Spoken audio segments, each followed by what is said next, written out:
I'm going to guess that there is a diversity of opinions in the room about COVID.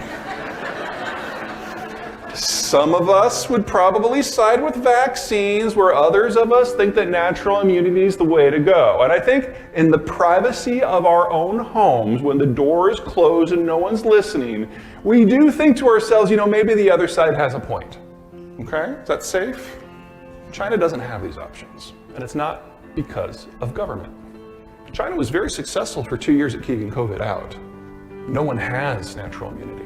And the Chinese domestically generated vaccine doesn't work. It barely worked against the wild strain out of Wuhan, but then we had Alpha and Delta and Omicron B and Omicron Threat Confucius 7 or wherever we are. It doesn't work at all versus the new stuff. And Omicron B, the one that is dominant in China and dominant here today, it's the most communicable virus pathogen that humans have ever struggled with. And the death rate from it is higher than any of the previous strains. And for us, this is a footnote because we all have multiple sources of resistance now, but the Chinese have none. And if they opened, you'd be looking at 5 million deaths in China a month for at least a quarter, minimum. So they can't. Lockdowns are their only policy tool. Shanghai went into lockdown on April 1. They came out on June 1. They nearly went into lockdown again last week. It's a little touch and go right now. We're all familiar with Vegas, right? What happens in Vegas totally leaves Vegas if it's of an aerial disease. Yeah. China right now is struggling with an outbreak in Macau, which is their Vegas. So you should be expecting major metropolitan lockdowns across the country within a month. This is China's new normal. They can no longer participate in manufacturing supply chains because they can't keep the factories open. They are prioritizing health. That comes at a cost. Now, they're going to be losing access to Russian crude because of the war. They're losing access to manufacturing and employment because of their health policy. And we're having government failure as a managerial issue. All that really leaves is food security. Now, we all know that they love their pork. And we all remember African swine fever from 3 years ago when they had to cull more hogs than the rest of the world has hogs commercially. Now they've started to get back in. Well, they've done more than start. They've offered a series of subsidies at the federal and the local levels in order to encourage hog farmers to re-enter the market, but they forgot to abrogate the debts of the hog farmers that went out of business because of ASF. So you've got 2 million dudes like me taking subsidies who have no idea what to do with a pig. And so they're buying food from everywhere in the world, even if it's not appropriate for hogs. So obviously they're going for soy and corn, but they're like getting broken rice out of India and like croissant grade wheat out of France to feed to pigs. Like the least efficient way to do it. And again, 2 million people who have no idea what they're doing. Now, according to Chinese statistics, there has been no ASF in the country for months. Yeah, you look at a heat map of where the cases are in East Asia, and like all the borders are like red. But in China, it's everything's fine. They're probably in the midst of a fairly significant outbreak again. The question is how far and how loud does it get before they have to do another absolutely top to bottom mass culling. Whether that happens this year or next year, I don't know, because Chinese data, but we know it's coming. And if they don't have pork, all they've got left is rice. Rice is the most phosphate input intensive, rice is the crop that is most phosphate intensive. And so the Chinese have traditionally been the world's largest producer and exporter of phosphate because it's a food security issue. Well, they've stopped all exports until further notice. So we've lost potash because of the Ukraine war, we've lost phosphate because of Chinese mismanagement. Let's talk oil.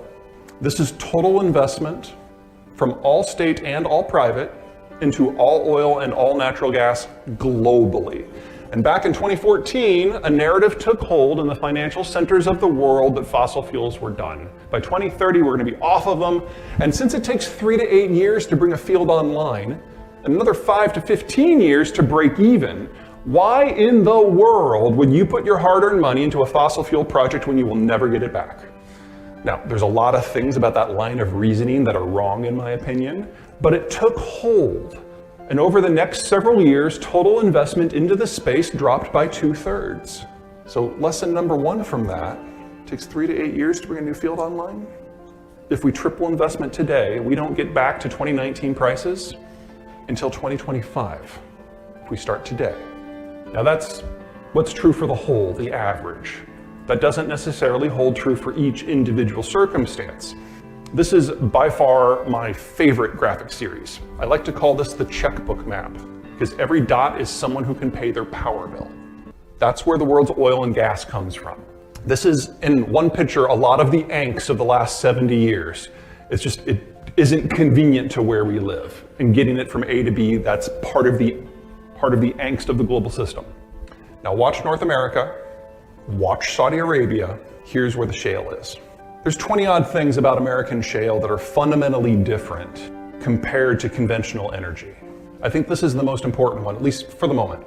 For us, only for us. We produce it where we live. And yeah, the Texans are gonna bitch about having to get it across state lines, but it's not like you're going to central Siberia. This is easy, this is a good problem.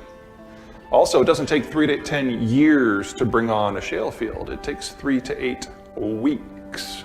Now, that was back in 2019 before we had the everything in shortage economy. Now it's more like 3 to 8 months, but still, order of magnitude better, but not for anyone else. This is where the oil flows. The thicker the line, the more tankers are on that route. This is the route that matters the most. It is a convenient 6,000 to 7,000 mile sail from the Persian Gulf to the Chinese coast. Now, we've all heard those stories about the Chinese having this massive navy, over 600 ships, versus our 290. 90% of the Chinese fleet would fit in this auditorium. Not all at the same time, don't be a dumbass. One at a time. They don't have range. If no one's shooting at them so they can go slow and in a straight line to conserve fuel, they can go 1,000 miles, maybe.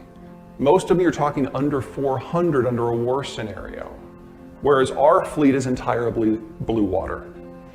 So if there is a real conflict in which the Chinese are involved, someone who does not care for them, and that is a long list these days, is going to put 2 destroyers in the Indian Ocean basin and cut the energy line, and China deindustrializes within a year.